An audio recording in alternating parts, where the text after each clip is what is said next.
Alright guys, in this lesson we're going to go over the basics of promoted pins.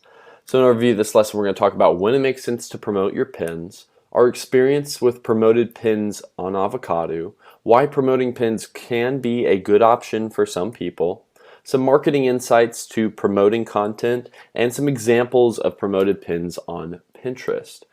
Organic versus paid traffic. This course is all about organic traffic, so free traffic. So promoting pins is in no way required or necessarily recommended.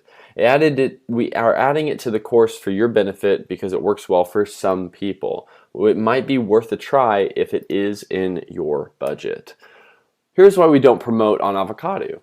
The weight loss niche in general has very strict limitations on promoting content, and this is really on any social media platform. This is Facebook, this is Pinterest, this is pretty much any platform out there. They're going to have very strict limitations on promoting content. And we can't even use the words weight loss or lose weight in our pin descriptions or on the pin itself.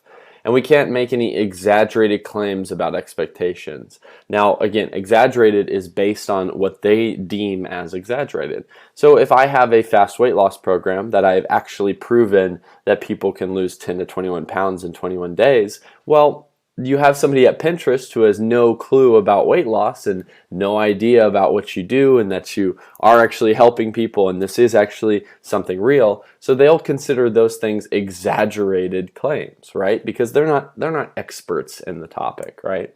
So basically both our products are centered around weight loss, so we don't even bother with it. We can't even promote our pins on Avocado, and we just don't really try. Promoted pins. Let's go over some of the basics. The goal is to get your customer to take the next step. Remember the creating content with the end in mind, right? You're getting an opt-in to your list, you're getting them to buy your product, etc. Some people promote just to get more people to their blog or to boost new pins. And if it's in your budget, it might not be a bad idea to throw a few bucks at your new content if you're struggling to gain a foothold with organic traffic. It can be a good idea at the very beginning to try to get something to go viral or to get more people or eyes or eyeballs looking at it. That being said, we don't do that with Avocado. Marketing insights. Promoting a product to cold traffic is going to be a hard sell. And this is exactly why we create articles centered around selling our product. And what we mean by that is that people visit articles based on the subjects we're talking about before they see our product. We don't just pin the 21-day challenge a ton of times on our Pinterest account, right? Creating value before you make a sale is always going to be a better strategy. And you can also do this through email funnels. You can send people to an email list and they can opt in for that list and eventually buy your product down the road. Now let's look at some examples on Pinterest of promoted pins. Now the one we included in this lesson, it's this one right here. It's track the activities you love, and it's all about an app, and it looks like a wristband.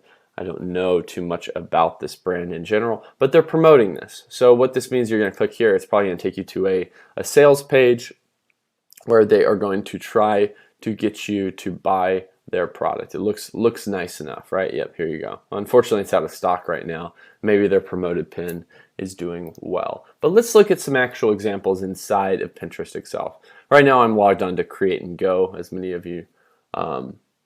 Let's look into this. So what you're just looking for those of you that don't know, is what it will say is normally it has people's names on here. It has their account. But when it's promoted, it'll say promoted by, and it'll be your name. And so this Freeletics, I believe, is an app for your phone.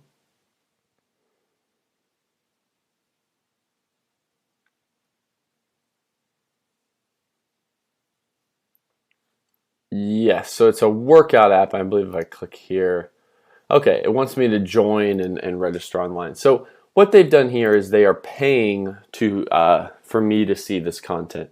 They know that I'm interested in health and fitness content, probably because I type it in the search bar a lot for Avocado and doing those things. So they are sending me, and they are promoting this pin at me. And so they're doing this in hopes of turning an ROI by getting people to sign up for their app and get super jacked and sexy and in shape, right? So let's look at some other ones. Promoted by Hey, there's another one. The Netflix of the workout world. Okay, it's the Peloton cycle. So I think this is actually a bike that you can buy. Yes, it's a private indoor cycling studio in your home. So it's got these videos that will promote, that will pump you up while you bike, so you can get a greater workout on your spin bike. So that is what they are promoting. And so you're going to see this typically with a lot of content, is that what they're going to promote is a product itself. As I've stated before, it's almost better to instead of send them directly to a sale, to send them to some content that has some value.